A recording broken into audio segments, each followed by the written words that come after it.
Welcome back. As we said, it's a historic time.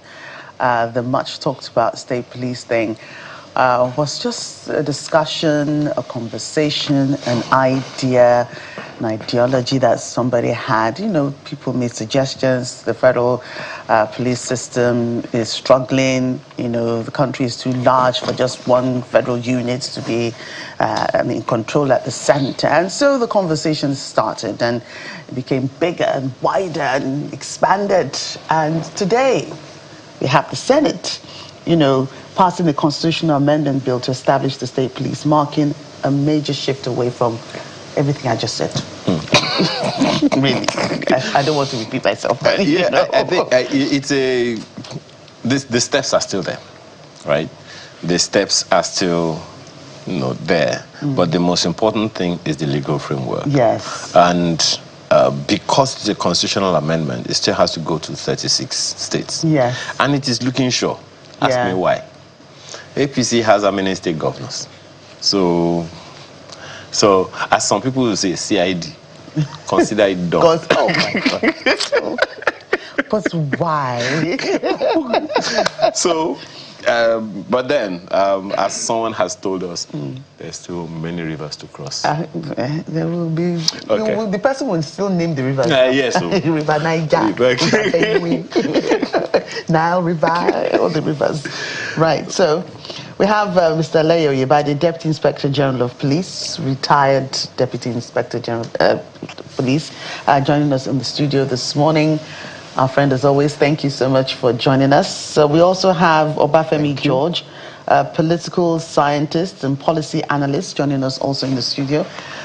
Thank you for joining us. My pleasure. Good morning. I love your attire. Thank you. Thank you. And then we have Mr. Monday Ubani, Senior Advocate of Nigeria, who joins us virtually. Thank you for joining us this morning. Thank you for having me. Good morning. Right. So the obvious starting point will be the retired Deputy Inspector General of Police. Mr. Leo Oyebade, is it an exciting time for you that, you know, you see the legal framework, you know, already in place to establish a state police across the country? Let me say it's with mixed feelings. A good one, because it's a good start. And the journey of 100 kilometers obviously starts with one step. So this is a right step in the right direction. I have said that there are so many rivers to cross. There are so many rivers to cross to get it right. And we cannot avoid basic issues that need to be addressed. Even if you go around and say state police or any police you call it, there are some basic issues to be addressed. But you've always been an advocate of, should I say, decentralized or multi-layer. But this is what they have done now. Yeah. Yes. My concept is what they have already brought up. I went for a hybrid. If you have followed me, I said there should be a hybrid where the federal police will coexist with the state police. Of course. And this is what they have done. I said it's a right step in the right direction, but there are still other things to do. But then, you know, we have a semblance of community policing. The community. We've had Amotekun, we've had you know, different Kai and all those other community Hisba and all of that. Yes, all over the place. Yes. Ibibagu in the southeast. That is where I am coming to. Okay. When we want to recruit now, we should not just absorb all of those people there. Because that's the problem with the police of today. Our recruitment have not been able to get the best of the best from the society. And the police job is not to be taken for just riffraffs. And you get what you give, garbage in, garbage out. That's what you get on the road. I remember the present Police Service Commission chairman. I was working under him in zone 5 in Benin. One day, he said one of his friends just called him that there is a nuisance in his house that he should come and join the police. So we should not raise down the standard. We should keep the standard. Say that again. I said, So say that again. Called and said. It was somebody who is not fit that I can use myself as an example. You know where I come from. we don't want our children to be in the police. So when I opted for the police, it was not encouraged. It was more. I was not encouraged. So we need to change all of that. We need to streamline our system of recruitment and place a standard. Not that this list is from so just give them. We must recruit as per the standard given by this new way we are doing. Okay. It is by then we can recruit, got job for our young ones, and then put the right peg in the right hole, and then get commissioners that can confront We'll get to that point because there are some recommendations that have been made in that regard. But quickly, let me ask Mr. Obani before we come to Mr. George. Mr. Obani, I think it's now Dr. Obani, if I remember clearly. That's correct. Okay, so the legal framework is the basis, is the primary basis for this proposition that's been on for a very long time. There are those who have expanded the conversation of state police to part of the restructuring that Democrats have been asking for a very long time. But first of all, this step that has been taken, what are your thoughts? I know you have put up an article about it, but tell us, what are your thoughts about it? What are the concerns and particularly the legalese around it? Yeah, thank you very much. As rightly pointed out, there is an ongoing legal framework. One is to constitutionalize the state police. Of course, you know that it has been a centralized policing system exclusively to the federal government.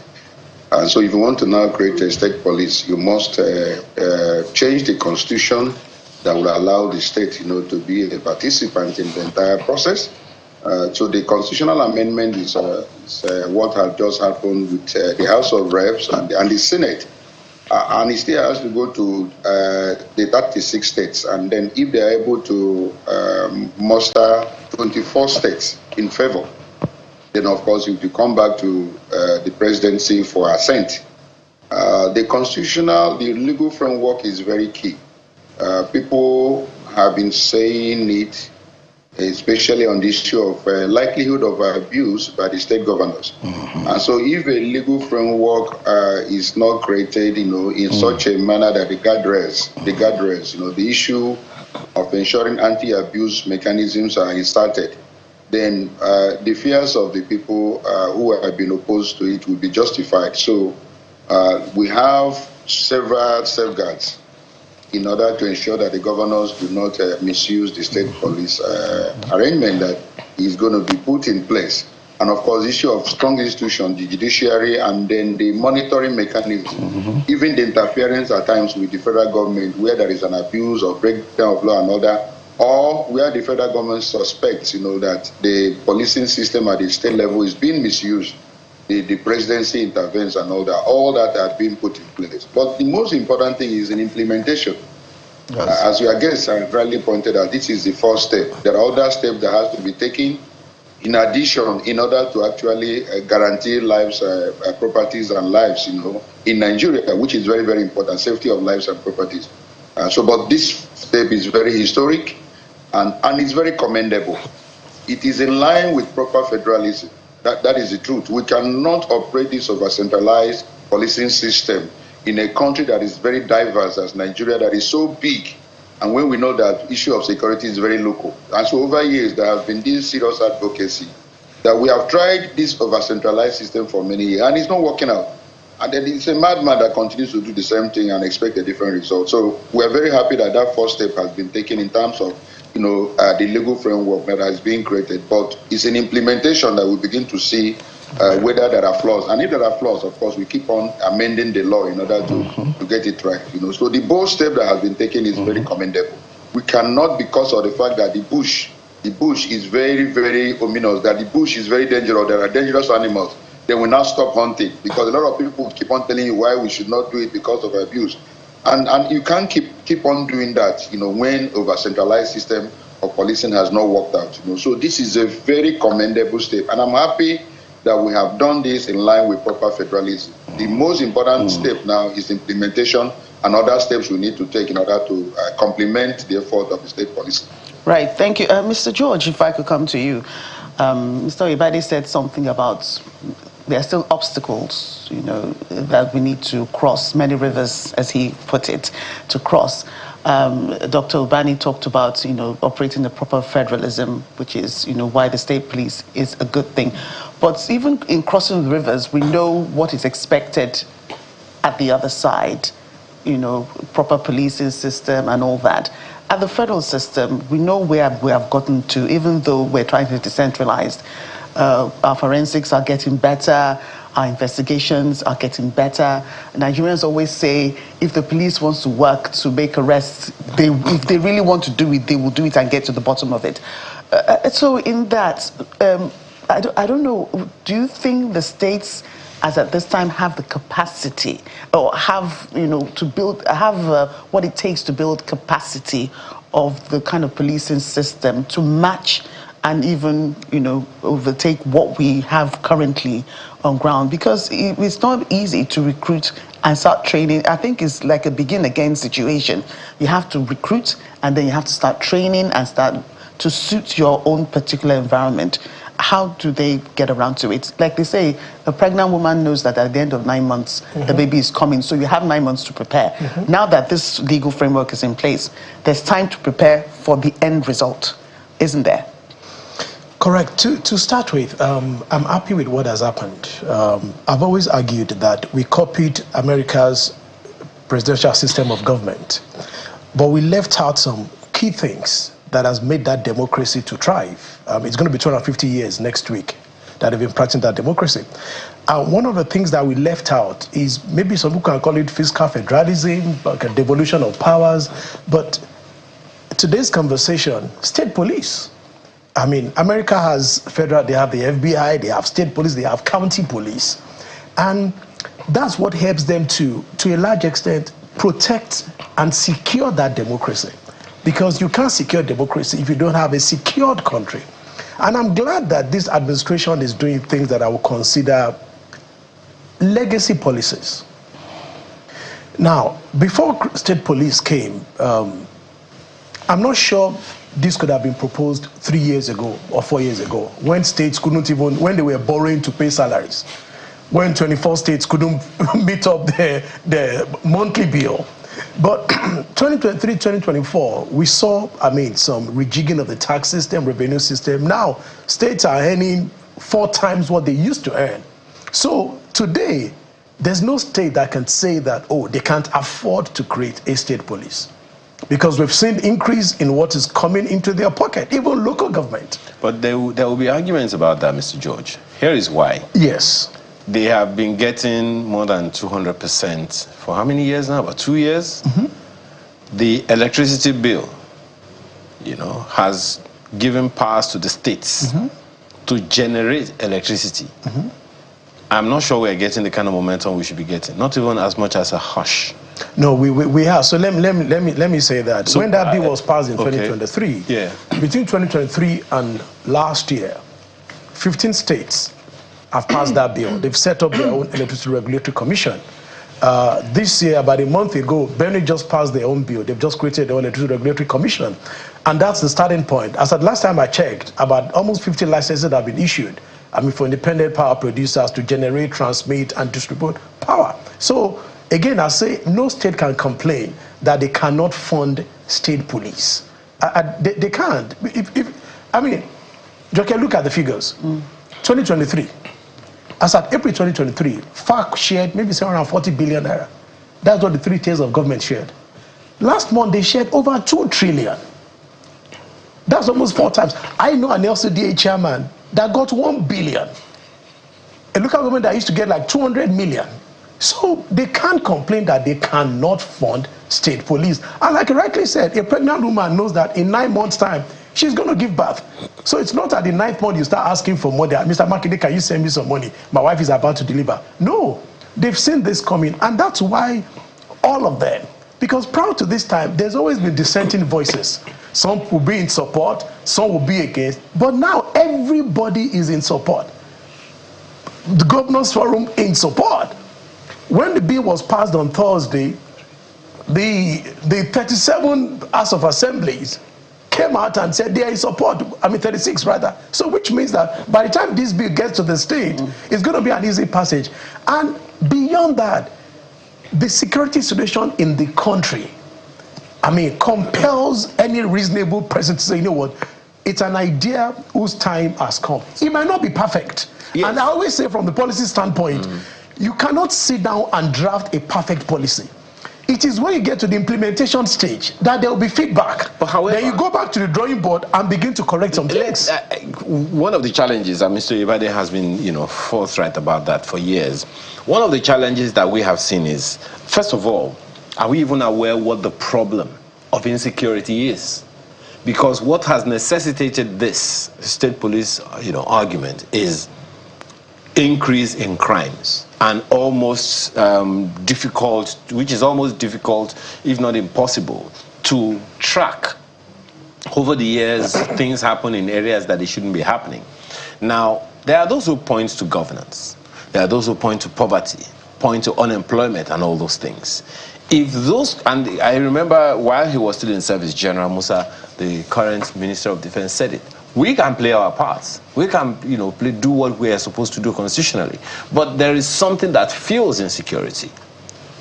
Good governance will decrease it. Bad governance will make it worse. Poverty will make it worse. Unemployment will make it worse. It's not an excuse. It's just the way it is, and it's a historic fact. So how do you see that helping?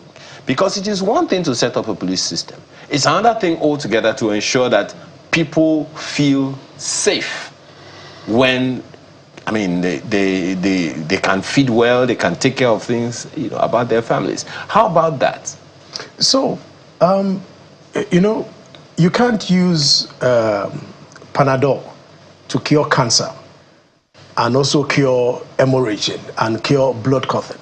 So, there's always a specific solution to a specific problem. Now, state police addresses some fundamental issues. Every Nigerian now quotes Section 14 of our Constitution.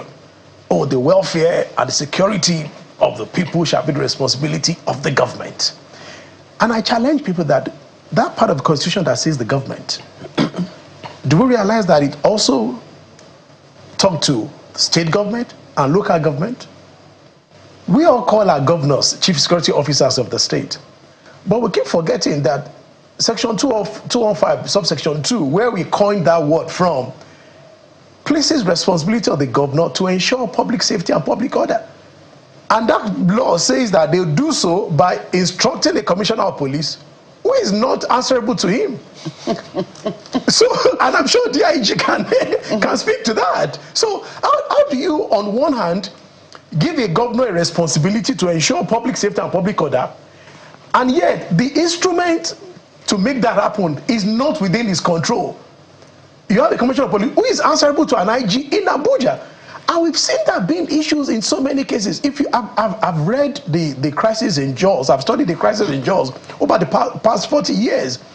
And one of the issues that was pointed out, specifically in 2002, when we had that major crisis, was that the commissioner of police was complicit. And when he faced Nikki Toby's panel, he said, well, he was taking orders from Abuja. And that's one of the major things this would cure. This is not a magic wand. So we're not going to wake up tomorrow morning that because we created state police, then all of a sudden, all our insecurity issues will vanish. The answer is no. Okay. On that same law, my apologies, Mr. Ibade, I'm coming to you on the same issue that I'm raising now. The welfare and security, you said. That welfare. Mm-hmm. And I think the people who wrote the Constitution thought it through. Welfare before security. Mm-hmm. If we don't have welfare, we will have insecurity. Mm-hmm. That's the way it is sounding. It is that welfare that I'm asking about. How do we ensure that the governors, you rightly put it, I say the same thing all the time. How can you say federal government and the state governments will give them a slap on the wrist? No. So how do we, what is there a system that you think can, because the state police law is one thing. Yes. There are other enablers. Correct. To make it all work. And I think with this welfare issues... One of the things that I feel that would also curb insecurity is education. And why do I say education? If you look at what we are confronted today in Nigeria, this issue of banditry and kidnapping, each time I watch the news and I see those bandits, they are young people, young boys, 18, 19, 20, 21. So, Mr. Makinde, the question is, how did they become bandits? And I'm coming to I'm trying to dovetail into your question. In sociology, they taught us in school in those days that it takes 18 years to raise a responsible citizen. It also takes 18 years to raise an irresponsible citizen. What do I mean by that? A child that you did not send to school at the age of 3, 4, 5, 6, that's a bandit 15 years down the line waiting. You know, presently they say Nigeria ranks number 4, on the terror list. And I read the report, and that report says that, because 700 people were killed, blah, blah, blah, blah, blah, blah, blah. Now, when you link that to out-of-school children, which today we put at almost 20 million, that report also says that over 10 million are primary school age, between the ages of 4 and 10, and that about 8-point-something million are within secondary school going age, between the ages of 10 and 14. So what that tells me is that if we deal with illiteracy today, we'll deal with... indirectly, we are dealing with insecurity 15, 20 years down the line. Exactly my point. Well, Mr. Ibadi, in the law that set up the police, not the Constitution, the number 1 function of the police is crime prevention, not fighting. Not fighting crime, yes. So, in terms of training, and you've expressed your concern about recruitment and all, what are the must-dos in that regard, so that the policeman in Kano or in Jigawa doesn't see himself, first of all, as setting a trap for a criminal to catch the fellow, as opposed to preventing that crime from happening? Now, what is needed for a policeman to effectively perform? The equipments. If the equipments are not there, it's like a farmer. What kind of equipment? Good. Patrol vehicles, and in recent times, drones, and higher intelligence networking. And these things are basics that I've been talking about. The gradual death of the Nigeria police was caused by the extraction of the E-department of the Nigeria police, and that was the powerhouse of the Nigeria police, the intelligence house, and it was given to NSO then, from NSO to whatever we call it now. So the intelligence networking must be upgraded. Intentional acts must be made in that direction. Equipment, how do our policemen go outside the country and perform well and come back with accolades and laurels and don't perform? It's a systemic problem. There must be direct accountability, directly budget. This is Division A, Division B, direct budget to that division, and specifically for provision of the needs in that division. No division has any money to perform. That's why when you get there, they ask you to bring money to buy papers. So if that divisional headquarters have money to procure all the equipments the station needs, including fueling, including money to mobilize and go on an assignment, including money for the policeman to go outside Lagos to go and arrest somebody in Maiduguri, he must be given touring advance. I still collected touring advance when I was in the police. As DPO Ilubeju, I have information money. I have information money I can give to people to get information for me. All those things are not there. So that's why I said the base, when you go around all this English we are talking about, all this drama, we still need to address these basics. Provision of the base. Why do the firefighters enter the 9/11 building, believing that some of them, far away, believe that they might not come back alive, but they know that their children will not suffer? Do we insure our policemen? When they die on duty, in the course of duty, those are the must-dos for the states. Must do, and he was talking about, complicity of the commissioner of police. You have questioned me on that. We should not be talking of this type of thing. That commissioner of police should be called to address it. I was commissioner of police. You don't give me order from anywhere. And that's why we are talking of integrity for whoever is going to be on the seat. So if a commissioner of police is docile and be ready to give up, then it's left for him. So I think what we should do now is get the basics ready. If not, we'll be going around. Let's get the basics. The government have provided, there is a key provision in this bill that the federal government will provide some funding. But again, sustainability. How do we sustain it? If they provide the initials... I don't think what Mr. George said... Let's get to the field before we know it. The governors, you know them. Obviously, there must be priority. If priority is given to security, and even now that we are talking, how many of them are giving support to the Nigerian police? Instead, we are dividing the power of the police every day. The ones you are giving to others, are they better than the police today? You still go to the road, they still do worse things. There are those who have expressed concern about the foundational staff of the police in any state. There are those who have expressed concern that the current crop of policemen might not be right. We'll come back to that in a moment. But you wanted to take Mr. Obani up. Yes, I wanted to. Mr. Obani, thank you for being patient enough. This is a very robust conversation. Mr. Obani is closing out statement. Well, not entirely closing out statement. It's, you know the governors. Yes, we do know our governors. How do you think we can prevent a weaponization of the state's police system? Just now we were talking about the law or the constitution that says that the welfare and security of the people resides with the chief security officer of the state, who has just to instruct the commissioner of police, who is answerable to the IG, who is in Abuja.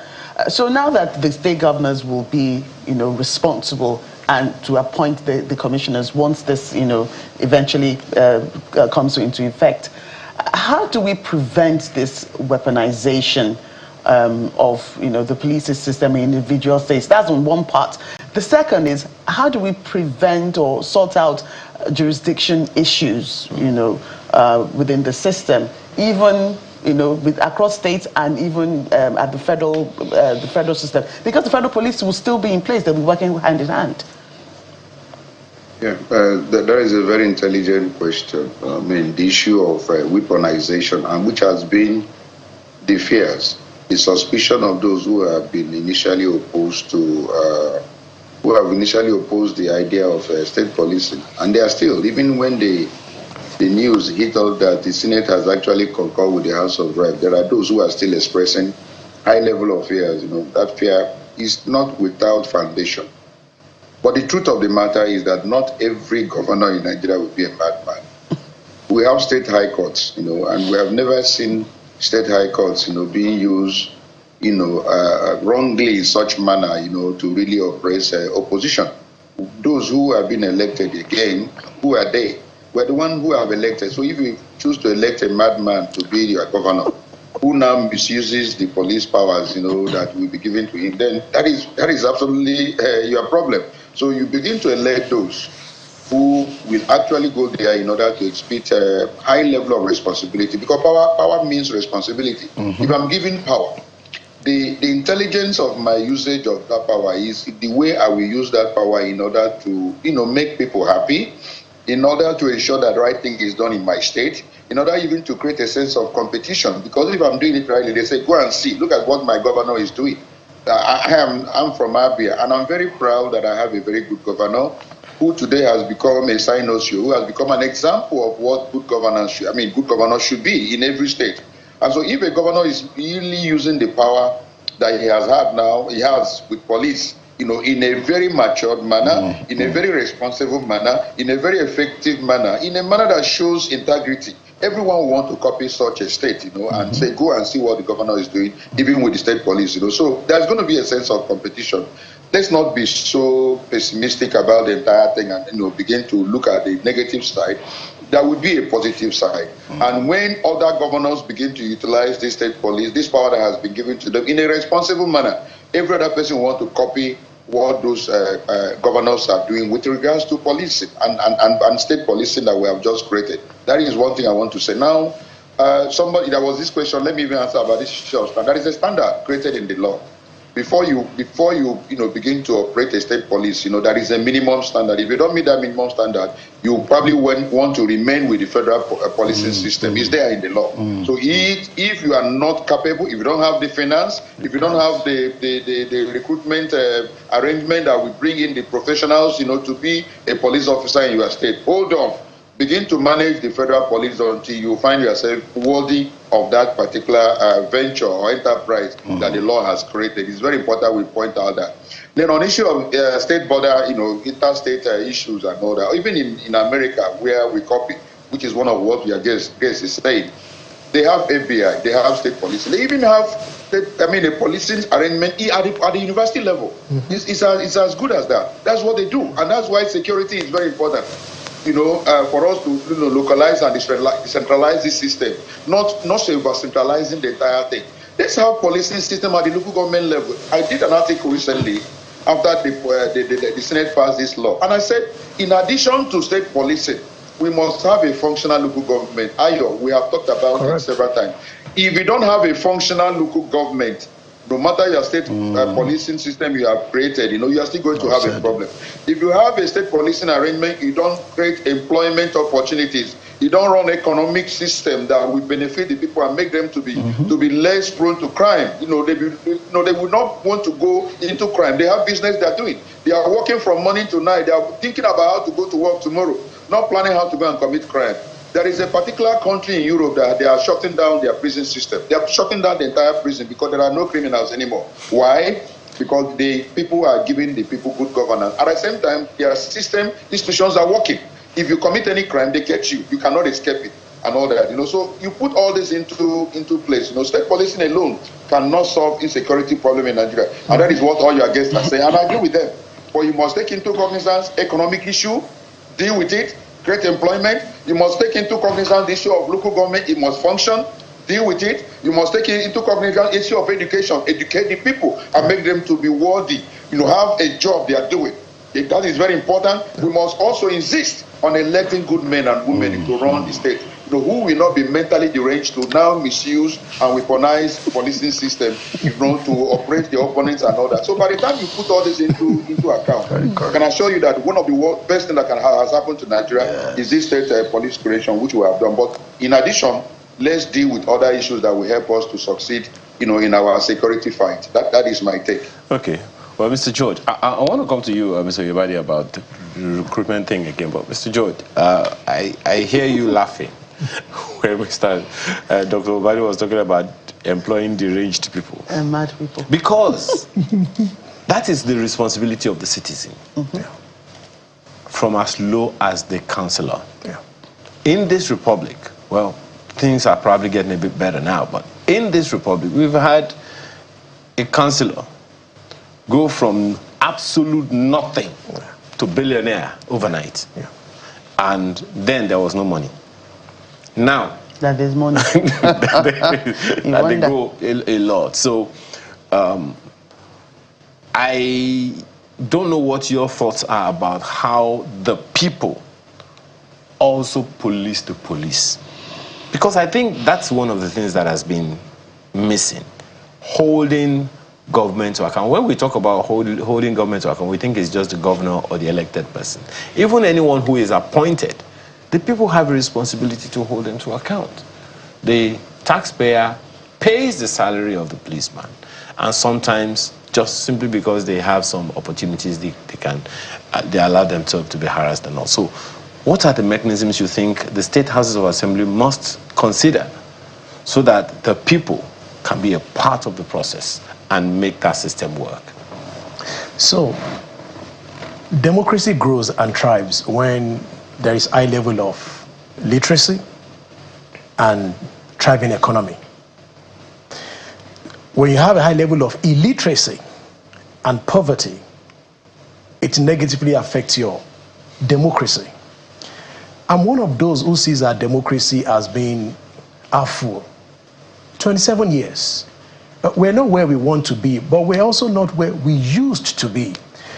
And I caution Nigerians when they compare Nigeria with Britain or Nigeria with America. I mean, like I said, next week, America is going to be 250 years of practicing democracy. We are just 26 years. That's 10%. So you need to let people realize that it's work in progress. And the more people become literate, the more people become enlightened, the more people are empowered economically, the stronger our democracy is. So people come to realize that we have an African culture which I think we have imported into democracy. It is in our culture that when someone is in position of authority, we see him as a kabiesi, as a king. I can't question you. Yeah. I can't challenge you. I can't interrogate what you're doing. And we've brought that into democracy. So when we elect people into offices, we see them from that perspective. I cannot challenge my honorable. I cannot question my honorable. And that is adversely affecting our democracy. But you can tie that to illiteracy and poverty. So as people get more enlightened, people become more confident, and we begin to hold leaders more accountable. We begin to interrogate what they do the more. And you see, it's not going to happen overnight. I've taken our time to study democratic process all over the world. They didn't get there overnight. Oh. It took them a long time. I'm not sitting here to say that it's also going to take Nigeria 250 years, or it's going to take us another 400 years. Like, no, that's not what I'm saying. But it's work in progress. Where we are, I repeat, we're not where we want to be, but we're also not where we used to be. Now, you've talked about education and all those things. It's also part of the function of every level or tier of government, including state governments and local governments.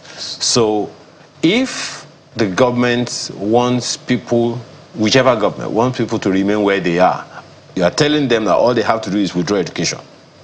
And which is what has been done over the years. It's now that we're beginning to see an improvement in educational system. So how do we compel? That's the question here, sir. How do we compel that thing to happen?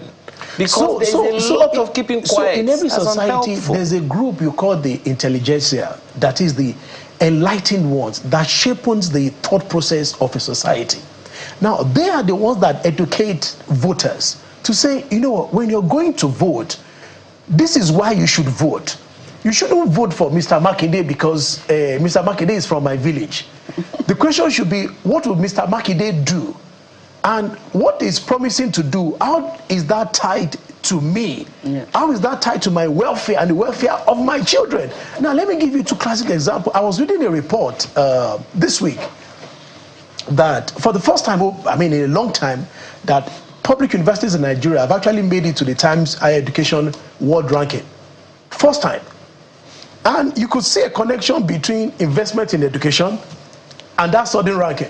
Because that report says only government universities have been on that ranking for years.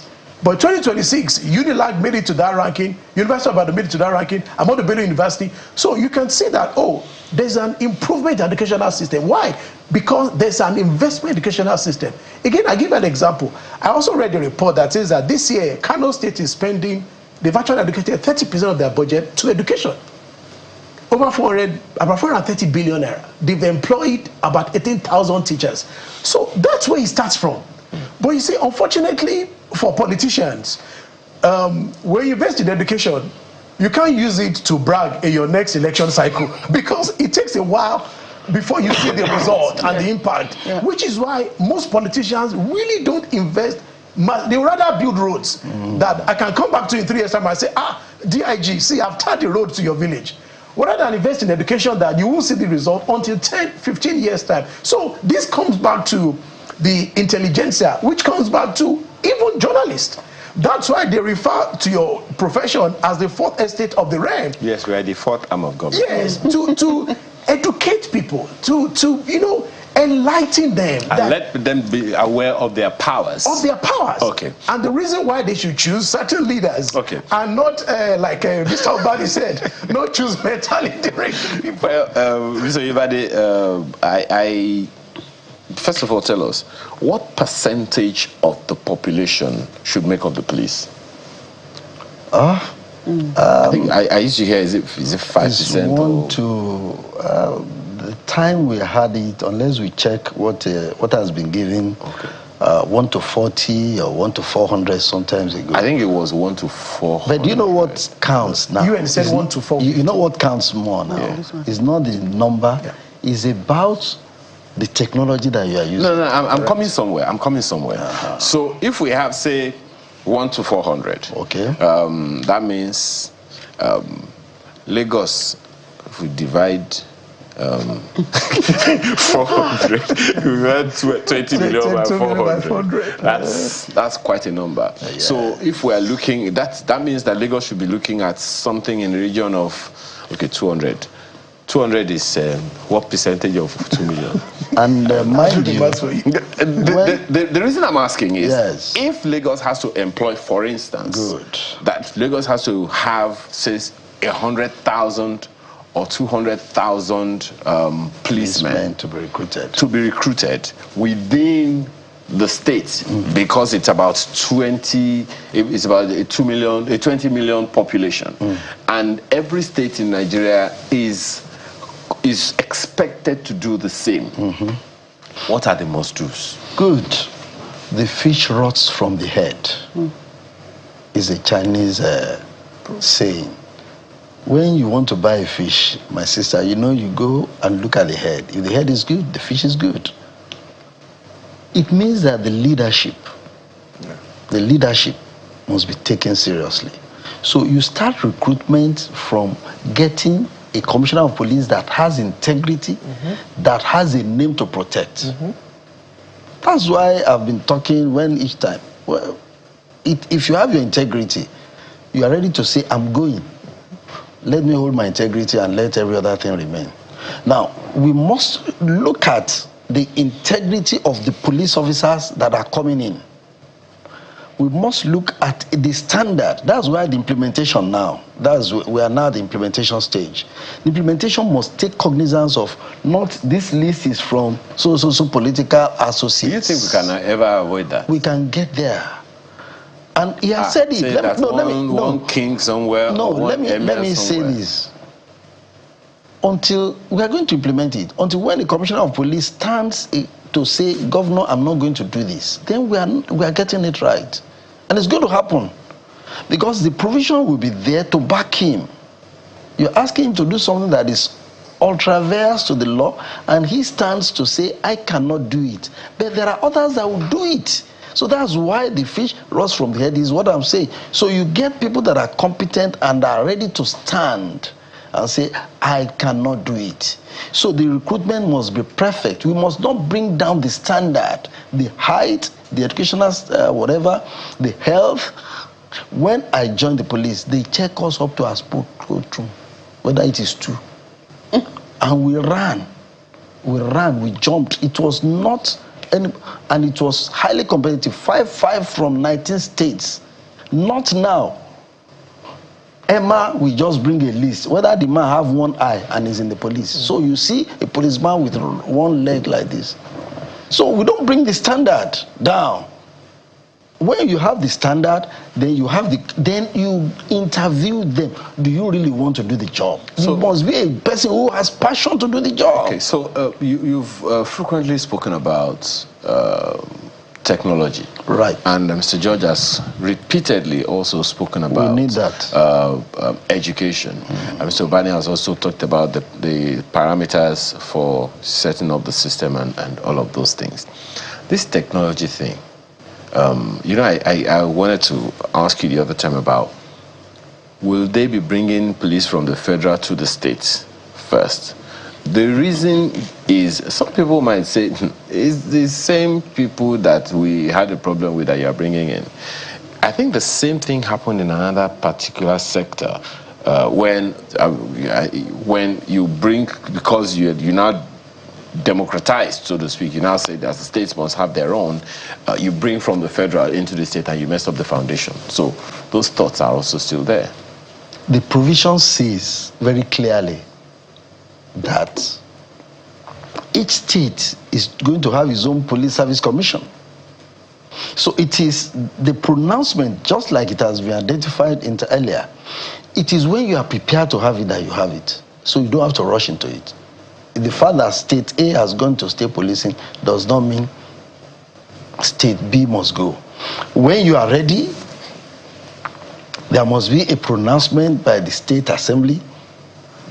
Police Service Commission for that state is established to perform. And then you set up every other thing you need. It is at that stage that you talk about even the technology.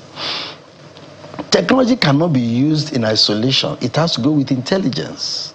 And that is why the character that are going to perform the job are the key components.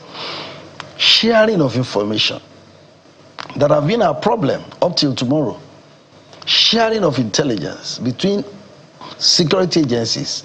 These are the core things that I said should be addressed that have not been addressed. That we have to go around again and come back to them.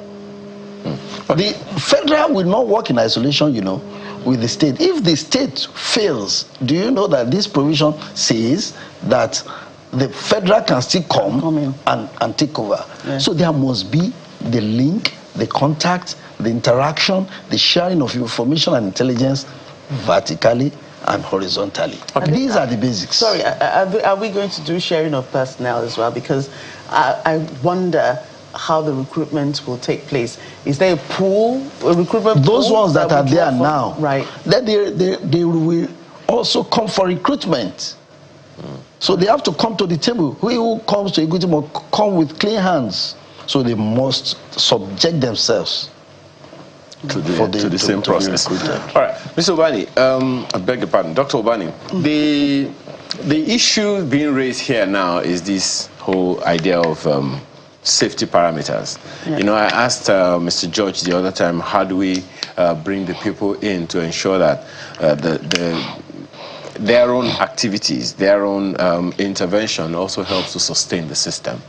What would be your recommendation, particularly to the state houses of assembly, when they are making their own, first of all, passing this, to be included in the Constitution, and then when they are making their own police service commissions, setting up their own police service commissions by law, what are the things that you would recommend should be seriously considered and factored in so that the people are part of the process? Yes. Thank you. I will recommend to the state or the houses of assembly, of course, in passage of the law, the issue of the state service police commission is very important. What is the composition of that particular body? The composition of that body will go a long way. Institutional framework is key. If you have independent-minded individuals, that will be involved in the recruitment process, it's very, very important in the discipline and even dismissal of the commissioner of police. Now, the state house of assembly also, they have a role to play, because whoever is being employed as commissioner of police must receive the approval of the state house of assembly.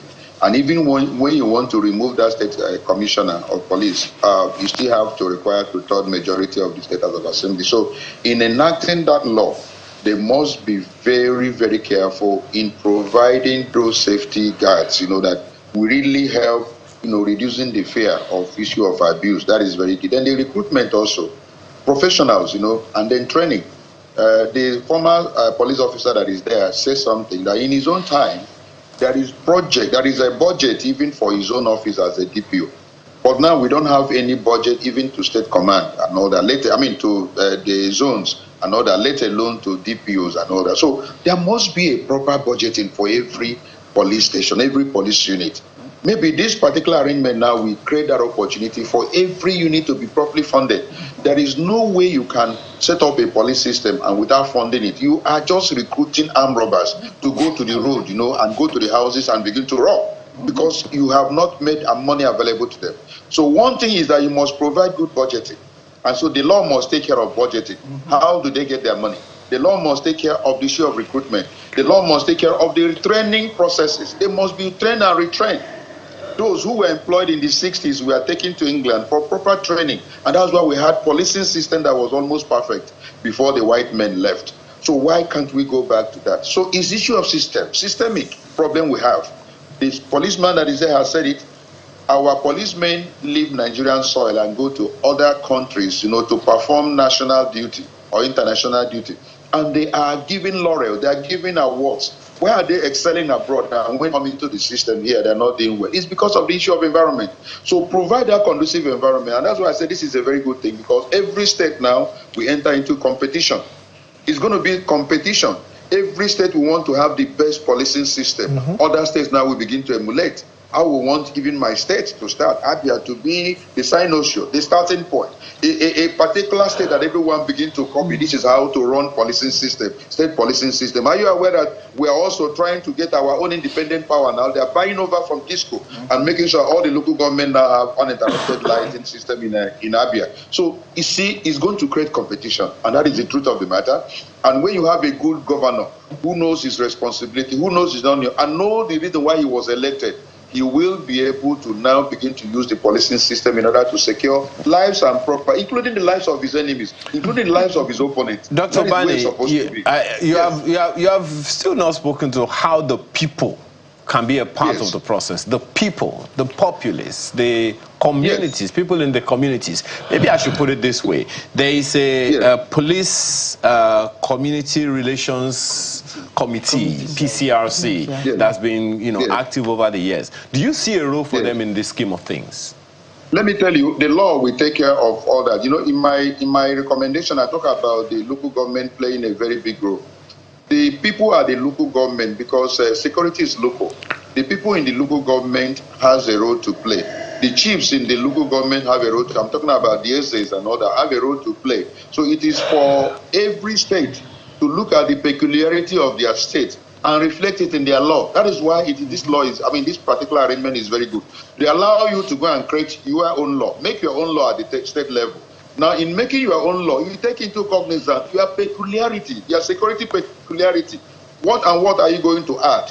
What and what was not at the federal level that you want to now add in your own state? It's the peculiarity of your state that will determine all the measures you will put in place. And let me tell you, that law must be made in such a manner that the input of the citizens also must be allowed. Because the citizen will come and say, okay, why don't you do this? Why don't you do, due to this peculiarity of our situation, do this and all that? So the law will be made by those representatives representing the people in the first place. In making that law, the people also have an input when it comes to a stage of the law. In the lawmaking process, there is issue of allowing people to come and make suggestions and all that. So that is that input of the people must be there. Their representative will be there to make the law.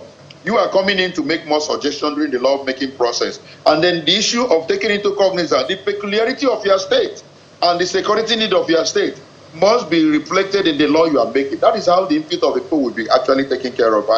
It's very important that the people play a major role in making that particular law, that we address their peculiarity needs, their peculiarity, security situation. That is what I think where the people will come into the entire process. Okay. I think everybody wants to say something about right. it. You see, I still believe that if you look at what has made our governors to really wake up, when you look at the IGR recently, I saw a platform where they started rating them, and that made them to really rise up. I saw that Enugu was rated as #1 recently or somehow. So if we have a portal, the state should develop a portal where contributions must come from the populace on how the state police is reacting. How are they effective? How are they reacting? What is the response time? If all those are put in place, the inputs from the members of the public will also be a yardstick to measure the success or the otherwise of the state police in that particular place. While community policing is ongoing at that local level, let there be opportunity for the local farmer to be able to say, in my area, this is what is happening. This is what happened and this is what I have. So the community must be given the opportunity to have a feedback system that it will regulate and be able to give us a kind of scorecard to know how the state police is functioning well. Okay. Right, and thank you. So let's look at, the existing security infrastructure in place in many states. Chamber in Anambra State, you have Amatekun operating parts of the southwest. legalizing or, finally creating state police, is this kind of legalizing what's already on ground, or do we think will they exist side by side, or how are we going to sort out who does what? So I've not read the bill. I mean, I asked someone yesterday to send me because I wanted to study to see, the framework that's in that proposal. One thing I think you cannot rule out is that those states, those governors will absorb some of those people into the state police. I don't think there's any way we can stop that, because those are the people that have been providing security that has been complementing either the federal police or the federal army. All of us have witnessed, in the past perhaps 1 year, that when this bandit issue happens, some of this security architecture have actually helped the Nigerian army or the Nigerian police to rescue people. Why? Because they are locals. Like DIG rightly said, security is also local. The civil police is local. Security is local. If I was born and bred in Isheri, I will know this place in and out more than you that came from VI. So there's no way you can rule out absorbing the current, makeshift security architecture you have in different states into the state police that's going to be created. What I expect to be done is that there should be a benchmark. Who can come in, who cannot come in. And what I also think will happen eventually, is that it's going to be very competitive. Good. It's going to be very competitive. And I also expect a situation where I saw a summary that says that, one of the provisions in that bill is that the State Commissioner of Police cannot serve more than a single term of 4 years. Mm-hmm. Okay. Which is, for me, is very good. Because you know what that does? It means that to a large extent, a governor can really not politicize it. Because the state police commissioner doesn't have a second term to protect, to work for. He's only there for a single term of 4 years. So a governor cannot, to a large extent, cannot turn him into a political tool. I hope that makes it through the bill eventually. I hope that doesn't, miss out by the time, it gets back to the president and he has sent to the bill. So, but like I said earlier on, we cannot sit down here and have a perfect policy. It's when we get to the implementation stage and we begin to see feedback, they will now begin to correct. That's why even Constitution have amendment. So it's at that point we now begin to correct some things. Okay. We really cannot, completely dissect it now at this point. What, in your opinion, are the things that can help people to begin to trust the police, whether state or federal? Because some of them even wear sandals. So what are the things that you think can begin to let people say, okay, I got a bit of confidence in this fellow? It's going to take a while. That trust have been seriously eroded, and you cannot blame the police. You can't, especially when you have some as friends, and you hear what they've been through. You visit police barracks, and you see how they live, and in your conscience, you know that nobody can come out of this environment, get on the street, and not be hungry at a jockey who is clean and driving it. He or she will take out the anger on you. So before we blame them, I first of all want to see an increase in welfare. Because you can't, like they say, you can't pay someone, if you pay someone peanut, you get a monkey as an employee. The welfare system, and I hope the states, what I hope to see with this state police is that let the state correct the anomalies we've seen with the federal police right from the onset. Because there's what you call a DNA of an abuser. At the starting point, I am hoping for that. Because even now, yes, so everybody will tell you, civil servants are getting, they are getting their salaries. Mm-hmm. But as they say, does your take home, does it even take you to the bus stop?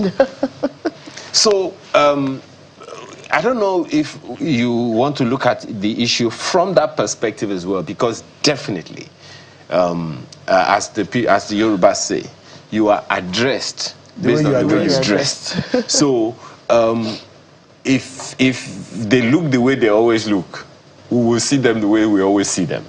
No, like I said, it's going to be competitive. Okay. When the current, Lagos State have Lagos State Security Trust Fund. Yeah. The DG told us a couple of years ago that it cost 3 million naira to kit a police. I don't know what makes up all of that, but he said, according to him, that it takes 3 million naira to fully kit up a police. What that means is that when you now have state police, a state like Lagos State will want to demonstrate that this is the center of excellence. They will want to communicate to the man on the street and to the other 35 governors that our police system is a standard. So from their appearance, from the cars they drive, I'm sure you've been to Dubai and you've seen policemen driving Bugatti. Yeah. Oh yes. So you will think twice before you address that policeman. His appearance and the car he comes with alone, it has already arrested you before he even arrest you. So that's what you're going to see now with the state governors. They would want, annoying politicians, they would want to make a statement. So long as it's something people can see. So that is something people can see and they can use it to campaign for the next election. So you can be rest assured that welfare will be taken care of. Packaging, the way policeman looks, his dressing, the car, everything. Let's just wait and see. Okay, but yeah, I mean, you're already in competition with Dr. Obani because he's already saying that Abia State has to come first. Your governor was in Lagos 2 weeks ago. Dr. Obani, your closing comments on this issue before we go. Yeah, thank you very much. It's a very lively conversation, Ayo. As rightly pointed out, there's going to be a competition. You remember in the 60s, there was this competition, cocoa, granite, and of course, palm oil in the southeast. So I see that reflected in the new arrangement. So it's something that we should be very, very happy about. But the most important thing is that in addition to state policing, let the government also think towards the issue of improving the economic lifestyles of Nigerians, talk about good education, and then ensure that they will have a functional local government. When we do all that and create a conducive environment for the policemen to work with proper budgeting, we'll be getting there. I'm very hopeful about this country, and I know that very soon this country will really be a country destination point for others who want to come in here. Well, Mr. Ibade, your closing comment has to come in this question. Do you see this state police arrangement evolving into a regional system? It depends on the way you look at it. The crime in Nigeria also, when you crime map Nigeria, you can see a crime pattern in the southwest, you can see a crime pattern in the north. So it will become like cooperation and coordination between states. So you cannot rule out regional cooperation. Okay. Your closing comments, Mr. George. My closing comment is a prayer. The prayer that this bill would have a portion inserted into it that would constitutionally stipulate what percentage of a state government annual budget must go to fund this police. Whether it's going to be 2% of the IGR or 5% or whatever, there must be, I want that to be part of the bill, whereby, so that the issue of one governor coming in and not funding the police that the previous governor started won't come up. That's my closing prayer. Okay, I say amen, because even the local government law that says that they must contribute money into state joint local government account.